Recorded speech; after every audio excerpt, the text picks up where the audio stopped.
Good afternoon, ladies and gentlemen, and welcome to the Sunset Safari. And what a better way to start our day off than with this glorious giraffe bull. My name is Jamie. I have Andrew on camera with me this afternoon. It is very gently, I think my new word of the day is mizzling. I don't think it's a real word. It's a combination of really light drizzle and slightly cold temperatures. It's 23 degrees centigrade, which is about 73 degrees in Fahrenheit. And I think there's a chance that we might have to, at some point, start to put rain covers over our camera. We've already settled ourselves in with the dashboard cover to protect all of the equipment. But there is a chance that we could be needing to cover it up. And that, of course, is one of the joys of a live safari, is that you never know how your afternoon is going to go. But don't forget, we are live. We're here on the Djuma and Arathusa game reserves within the Sabi Sands Great Kruger National Park of South Africa. And we're also interactive, so if you have any questions that you'd like to send through to us or any comments, you can do that on hashtag Safari Live on Twitter, or you can email through to questions@wildearth.tv. Where are you going, boy?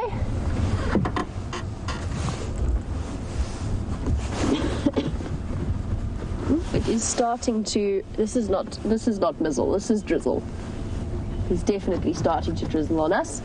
Look at how beautifully dark that boy is. Combination of genetics and the natural aging process that causes giraffes to slowly go dark. You can see the pronounced knobs on his head around his skull, as well as those bald ossicones, and that is what tells us that it is a male at first glance. Munching away in dignified silence. Try. His head is tucked away behind the marula. Now, the rain has taken me somewhat by surprise, and we need to pop a rain cover over the camera. So while we do that, let's head across to Scotty, who would like to say hello.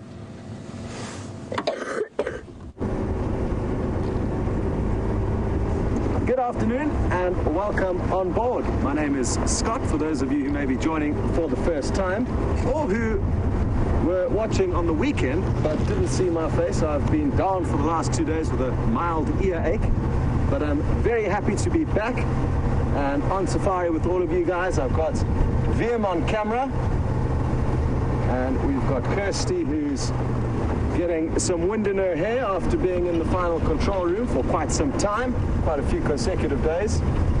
And wherever we get a chance to, we like to get whichever staff members who don't get out into the bush as much as we do, out and alongside with us.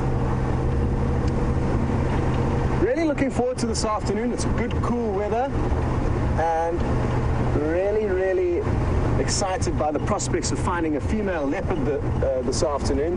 She was seen this morning, and Brent got to spend about 2 hours with her before they lost her in a very thick area.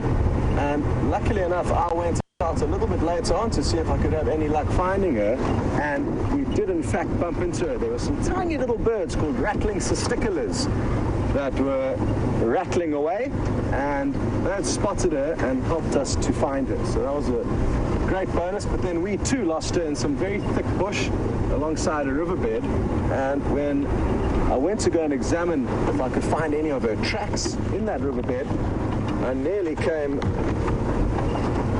across one of the worst animals to come across whilst walking in the bush, and that is a hippo.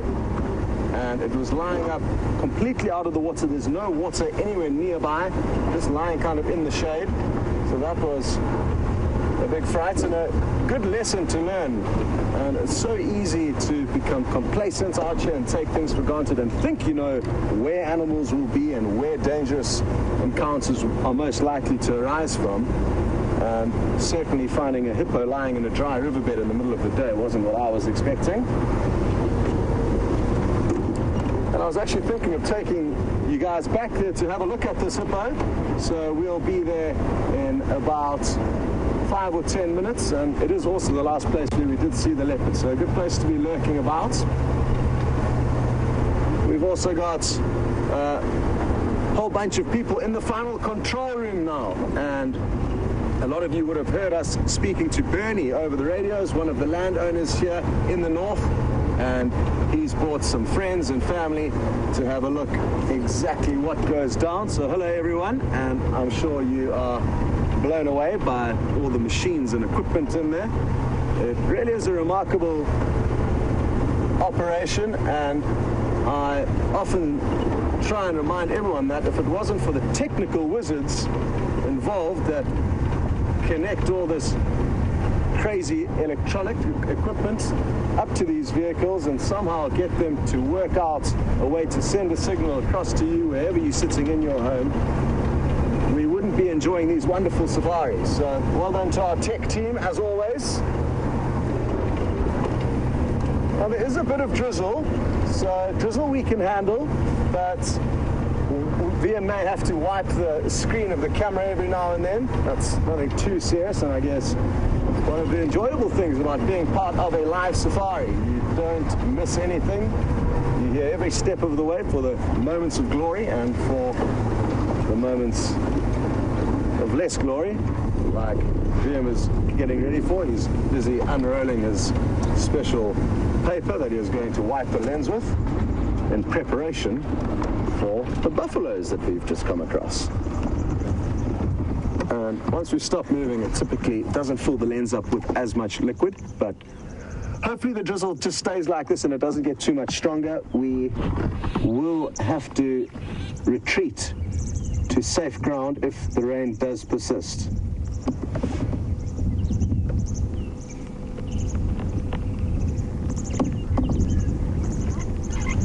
Awesome. Well, as you can see, not much is going to bother these guys by the looks of things for this afternoon. And when they are lying down, they are very often chewing the cud simultaneously. As you can see, a few oxpeckers jumping around their backs, looking for a meal. Thanks very much to James Taylor and Raisa for sending your thoughts about my sore ears. They are much better. I promise you, 2 days ago I thought my head was going to explode, and thank you very much for your kind words and many, many more. We sadly can't list all of the names though, but thank you so much. And also thank you to Jamie and Brent, who did the majority of the drives, well, did all the drives while I was sick, and to the rest of the crew who were so supportive of me, running around me. I have my own private team of nurses and doctors. So 4 big bulls, 2 up, 2 down. The one on the left VM is busy doing some horn polishing over there.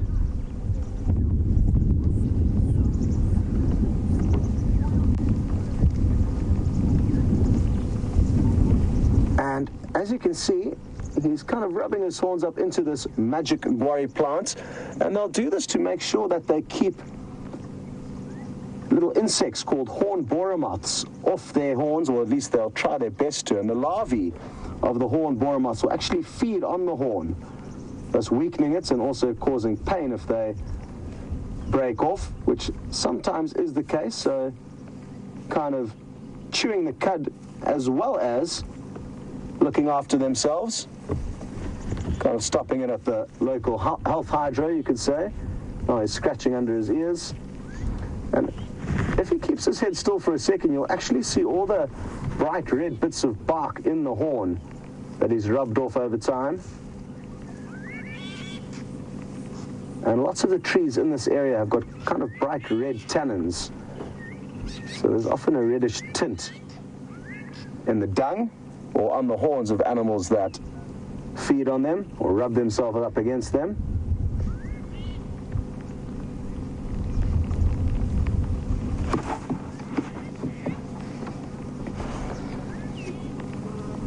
Hello to Gilly in Milwaukee, and I said we were going to be taking you to a hippo before we bumped into these buffalo, and Gilly seems to think that Peter in the pan, where we've got a 24-hour-a-day live waterhole camera, doesn't seem to have moved and is concerned that he may be dead. Gilly, don't worry, I don't think he is dead. I'm highly confident that he isn't. But if he is, don't worry, we would pull him out of the water so that he did not cause it to stagnate and become undrinkable for the other animals. So we would in all likelihood do that. I wouldn't be the one that makes that decision though, the landowner of Juma would, but I'm guessing that in all likelihood that is what he would do. But who knows, maybe he wouldn't, and it's not often that I have been in a situation where a hippo has died in a pond and does need to be pulled out. But I think it did happen somewhere nearby quite recently, and it is the logical thing to do. We try as much as possible to not interfere with nature, but with something like that, I think it's definitely kind of the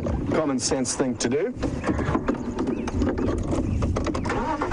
Just going to drive around these buffalo to allow them to stay here, and I'm really excited to continue the search for this female leopard. And thankfully though, on the way we're going to get to show you this big hippo. Well, actually maybe we'll just stop here for a second. This is such a nice view of them. You can literally see straight into the one on the right's mouth as it's chewing. Imagine re-chewing food that you've already chewed on. That's what he's doing. And I'm told those of you who were on Jamie's vehicle this morning were joining up music or certain artists with different animals, and which animals would listen to which different artist or musics. And I came in and suggested that the big buffalo bulls would listen to reggae, and I'm fairly certain Bob Marley is the main artist that is ringing through their heads as they sit here chewing the cud.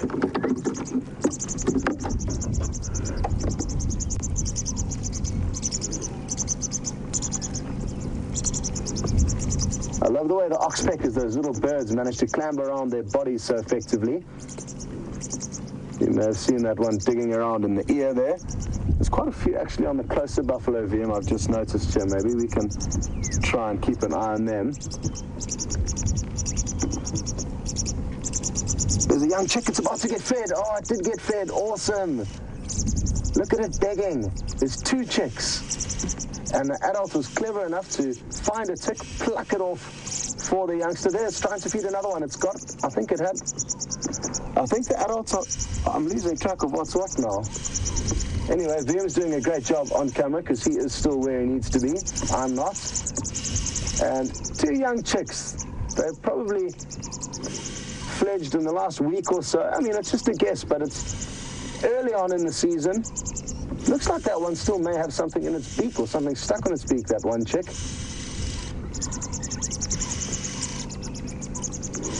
And huge competition between the two chicks, and that is often how nature can be harsh, and sometimes they'll get to a point where they actually outcompete one another to death, not necessarily with oxpeckers, but certainly with the birds of prey. A lot of the eagles and falcons will give birth to two young, but the one that hatches first will outcompete the other. That's not the case here, but maybe there was a third chick that just couldn't keep up with these two that we're seeing here now.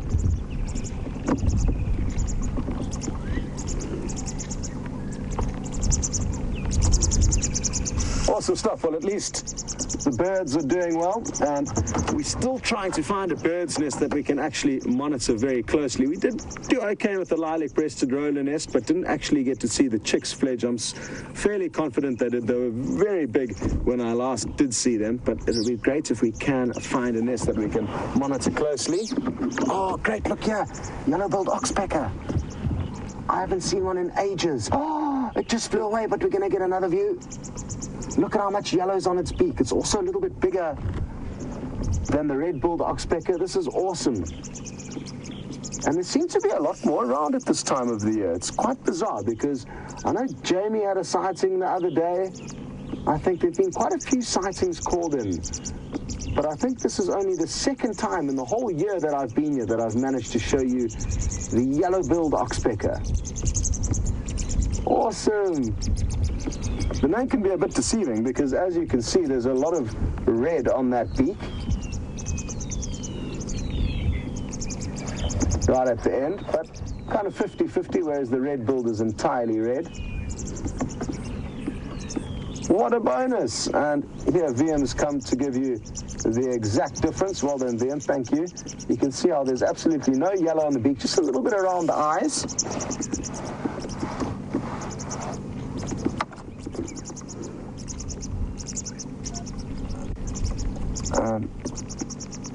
It looks like one of the young oxpecker chicks was trying to take a dust bath there. It's going to battle because the road's getting quite moist with all this drizzle. So it's not going to be the dustiest of baths. It'll actually be more of a mud bath if it continues. So happy. Oh, we just got another view. Sorry, VM, as you started to zoom out, but we have just got another view of, had a brief view at least, of that yellow-billed oxpecker. There it is.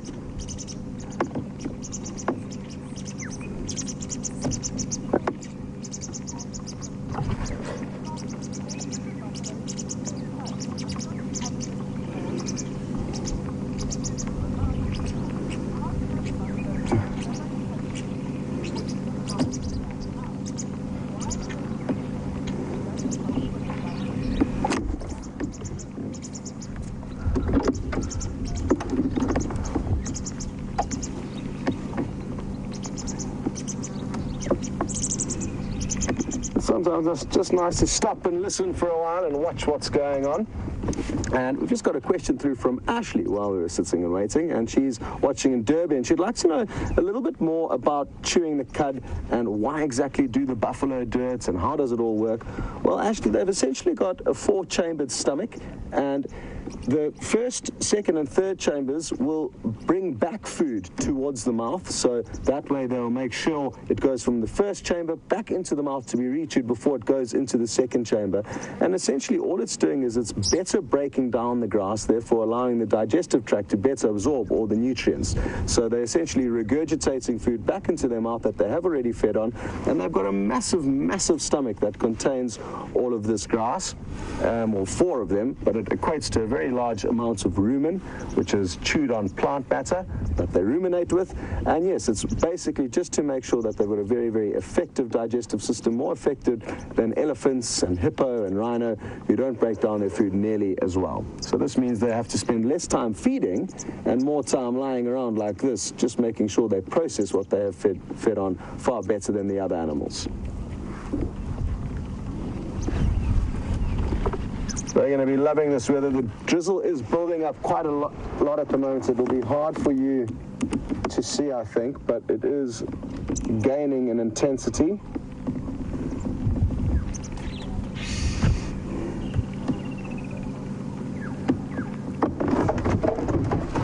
Cool. Well, let's see if this hippo is still lying up nearby. The leopard, I fear, may be quite far from where we saw her this morning because it has been so cool. And even in the hot weather, I've been astounded by how far leopards will move during the course of the day. It's a common myth that leopards are not daytime animals. They are more likely to be active at night because it's cooler in this area, and it also can be beneficial to hunt at night because they have the cover of darkness, but they certainly do move far more than lions in this area during the summer months, during the heat of the day. We're going to need to wipe our lens again. It's getting soaked up, so we're going to send you across to Jamie for a quick update, and hopefully the next time you see us, we'll have that hippo ready and waiting for you.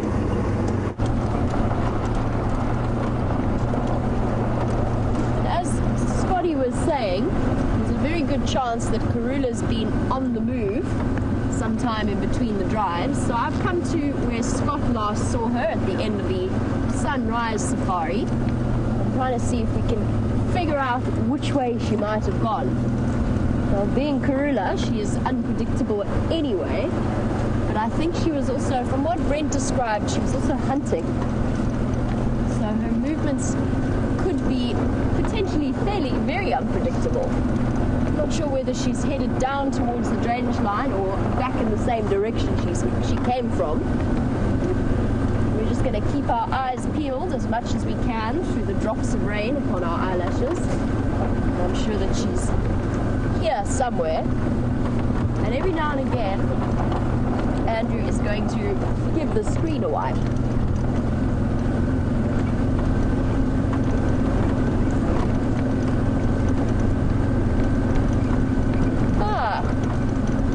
Now, fair enough, my introduction this morning this afternoon, with our wonderful male giraffe was slightly curtailed due to our rush to put the rain cover on the car.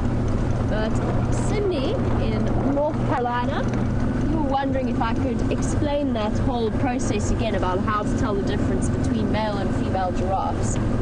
So the easiest way is the most obvious way, and it is pretty obvious on giraffe. Their testicles are clearly visible, unlike, for example, say, hippo or elephant, where they're internal. Giraffes are fairly easy to see, but of course when you're looking through thick bush, the chances are you're going to be looking at a giraffe's head. So what you've got to do then is look at the horns on its head. And those horns their official name is an ossicone or an ossicle, depending on the book you read, but mainly an ossicone. Now, on male giraffes, the ossicones are very thick, very broad, almost cylindrical in shape, and the top of them is bald, so the hair has been rubbed off. And that comes from using them as a weapon against other male giraffes. So the way that they swing their necks around and hit each other with their heads, they use those as their main fighting tool. The females are much thinner and slightly more pointed towards the top, and they're covered in tufts of black hair. They don't have the same bald patches around the top. The other way to tell with mature giraffe bulls, if you look at their heads, apart from their ossicones, there's very prominent bones in the middle of their forehead, just above their eyes, as well as just behind the ossicones. You also get bony protrusions. And those serve the same purpose as the ossicones. So a way of adding an extra level to their male-dominating weaponry. And watching giraffe fight, when they do seriously fight, sometimes they do it for fun, and for practice it's known as necking. But watching them have a really serious fight between each other is incredible to see. Doing a quick windscreen wipe. So with all of that momentum, if you think that that skull easily weighs 12 kilograms, easily, probably more, so that's about 24, 25 odd pounds, if not up to 30 pounds in weight. Then you put it on the end of a 3 meter long neck, very muscular, and add that to the momentum of its swinging. You can just imagine the incredible impact that those heads have when they really seriously challenge each other. And I'm sure many of you would have seen that incredible slow motion footage of a giraffe fight in Namibia, where you can see the ripples of the impact along the giraffe as they fight each other. Awesome to see. Hello, buffalo. Are you attempting to shelter from the rain? We are, of course, rejoicing in the fact that it is drizzling upon us. We're in desperate need of some rain. And this adds an extra layer of poor old Andrew's workload, because he's now got to act as screen wiper as well. Hello, boys.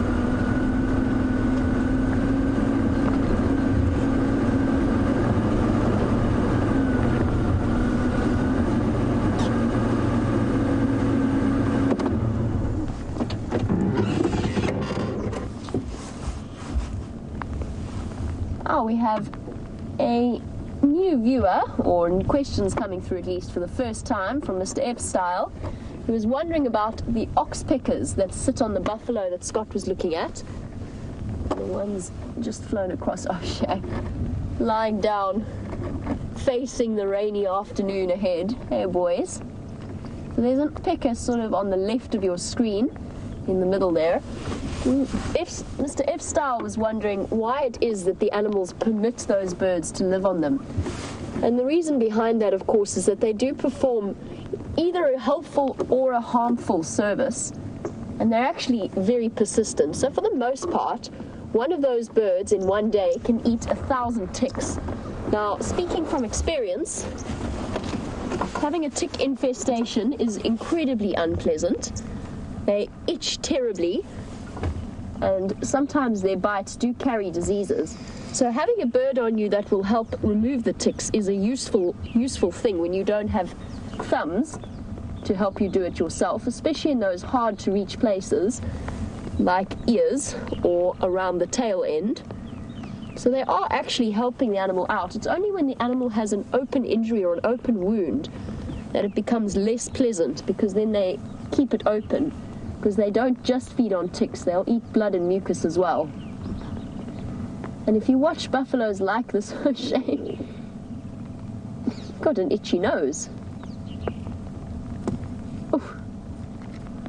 Speaking of itchy ticks and parasites, I think he might have a tick inside a nostril there. Having a serious scratch. Sometimes when you watch them, the animal might be patient and let an oxpecker into its ear or around its eyes, but for the most part they tend to get irritated at that point and shake their heads and shake their bodies to get rid of the oxpeckers. So it's a bit of a balancing act, a harmful and a helpful service that the oxpeckers provide. Hello, boy. Was that a good itch?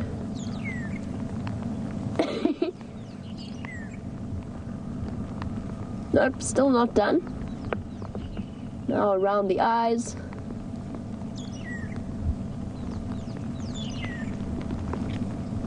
And that stick is the perfect height for him. Actually the perfect shape to get right at those itchy patches on the forehead. And of course it's not just ticks. Buffalo do occasionally get mange and funguses that grow on their skin and make bald patches, as well as things like fleas and other slightly smaller parasites. And whenever he finishes scratching, then he gives his nose a good lick and has a good yawn. Still not done.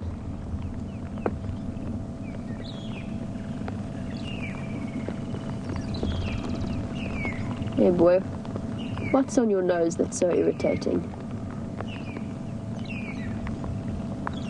And the other way that buffalo will seek to ease these itchy patches is to find a nice mud wallow and coat themselves in thick, sticky mud, and then find a tree or a log, something that they can then rub themselves off on in a way that catches the ticks and removes them when they get trapped in the sticky mud.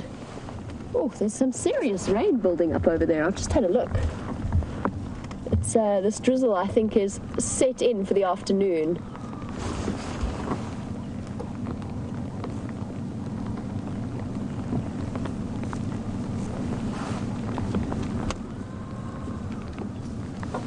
It's definitely on its way to us, and I think it might be time for Andrew and myself to start heading towards home. We're quite far out already, so I'm going to leave these buffalo and start heading back.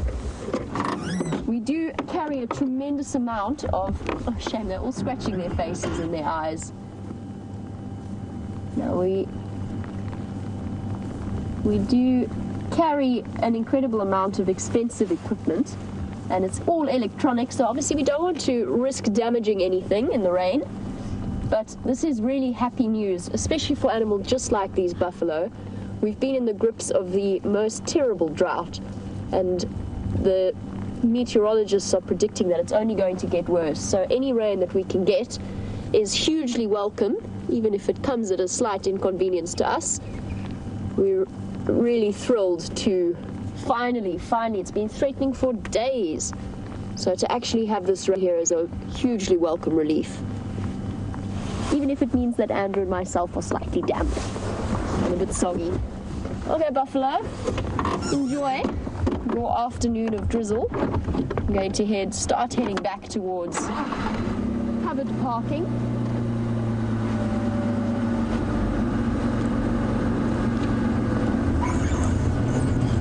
Oh, thank you, New 11th Division. I'm glad you agree with us that we'd rather have some rain and have to cut the safari short. Oh, I found a hole. Andrew looking back in a slightly concerned manner. Just a little hole, just a little bump that just came as a rather unexpected surprise. But yes, we would much rather have the rain. It has been so dry. Many of our regular viewers know what Buffelshoek Dam is looking like. When I started working here, we had a sighting where a full-grown elephant was submerged in that dam. It is now almost completely empty. There's a couple of stagnant, muddy, I wouldn't even call them puddles, just stagnant mud. All of the fish have died. So the fact that we are getting a little bit of relief from this is hugely welcome.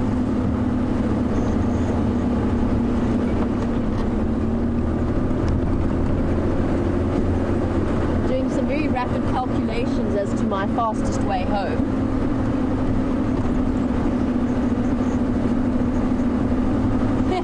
Maybe it wasn't my brightest idea to come as far away from camp as possible.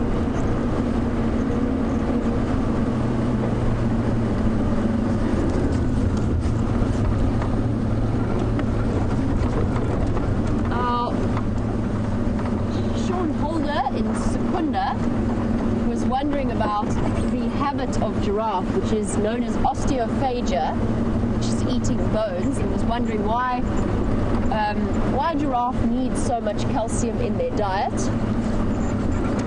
Well, the answer to that is actually it's not just giraffe, it's all animals, and particularly at this time of year, when the nutrients are not coming through as strongly as they should in the plant material that they're eating. So all of the animals are supplementing. Now, we can go into the sort of the in-depth biology of it, but essentially in all mammalian bodies, the way that your nerve cells transmit messages from, say, sensory to motor or whatever, at the synapses or at the connections, one of the chemicals that carries that nerve impulse uses calcium as part of that whole process. So calcium's always a necessary part in anybody's diet. And then, of course, for maintenance of things like bones and teeth. Right, well, we're going to race back towards DRC as rapidly as humanly possible. And in the meantime, Scott is set up under the roof, so head across to him. I'll be back with you very shortly.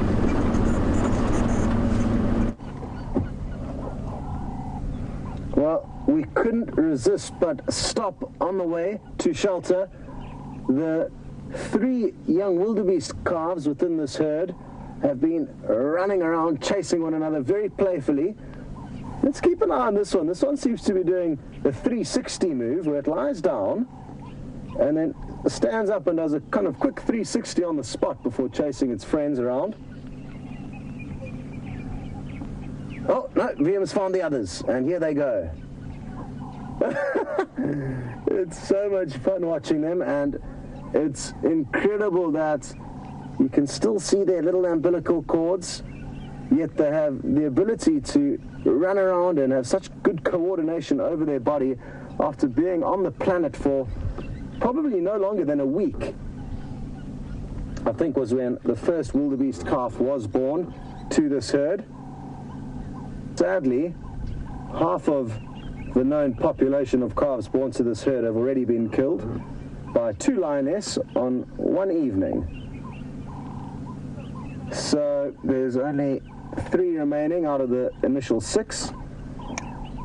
Now there's something quite interesting going on a little bit further to the left, and it looks like one of the adults, which is just lay down there, is having a bit of a dust bath. And it's probably them rejoicing the rains, and any moisture they get now will put them in a good mood. They'll know that this is going to create fresher, greener grass for them to feed on.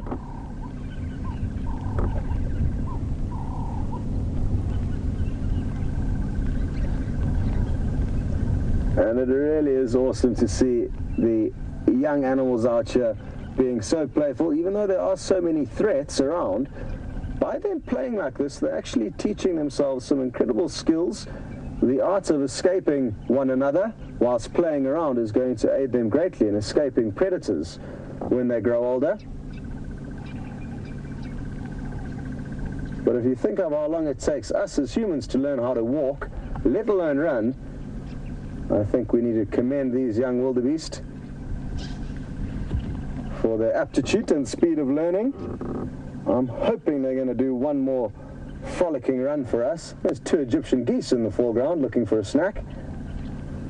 What's interesting here is that the individual that was following this young calf would have been born this time last year. Its horn sticks straight up out the side of its head, and from here they'll start kind of pushing out sideways from the ears, if that makes any sense. So not vertically, but growing out horizontally. And it was following that calf quite closely. Another 2 birds that you'll see there are hardy-dar ibises, and they've got those long beaks that they probe into the earth looking for worms and crickets. They'll also be enjoying the moisture and the softer soil.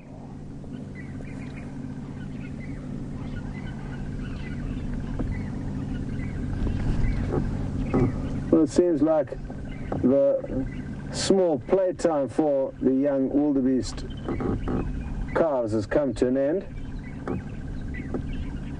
Let's give it a moment or two. The rain is still coming down on us. I guess it's difficult to call rain. It's more drizzle than rain, but it's a thick mist, and we are getting blanketed in moisture here, which, as I'm sure all of you understand, does not bode well for the technology involved.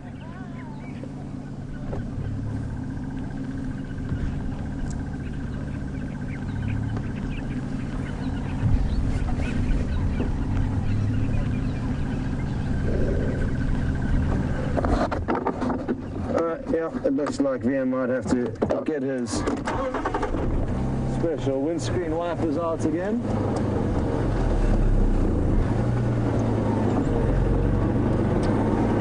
Oh no, Gilly in Milwaukee was concerned that Peter the hippo may be dead. So, we can confirm for you now that he is in fact full of joy and wide awake, in a far better position than the other hippo, who we did get a glimpse of in the riverbed, but it was at a point where the rain was coming down too hard and we decided to race back. So we have been feeling sorry for him, but there are some hippo who cannot even defend a small body of water like this. Tough times. Very, very tough times. And as VM zooms out, I'm going to ask him just to pan slightly to the right to show you what is usually the Vuyatela waterhole, and it's just that expanse of black mud up ahead here. This used to be filled with water when I arrived here this time last year, and there were many hippos. I think 6 or 7 that used to live in there. But now, bone dry. So despite the green you can see, despite the moisture you can see building on the lens, it is a very harsh time of year here in the Sabi Sands. Not harsh time of year, it's a kind of harsh cycle we're going through, and it's a drought cycle. So it's been several years, probably more than 5 or 6, since this area did experience a drought or drought-like conditions, and this is the next one that's been kind of forecast. Obviously many different theories as to when we will be getting our next decent rain. Some people say March next year, which will be very late. I mean, our summer would have come and gone, and a blisteringly hot summer without any moisture is going to leave this area barren.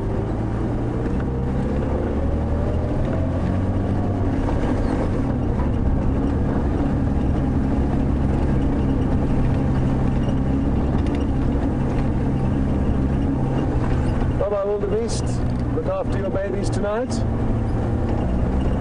Oh, another traffic jam, and I'm just going to show you a quick glimpse of these impala and all their babies, and then send you across to Jamie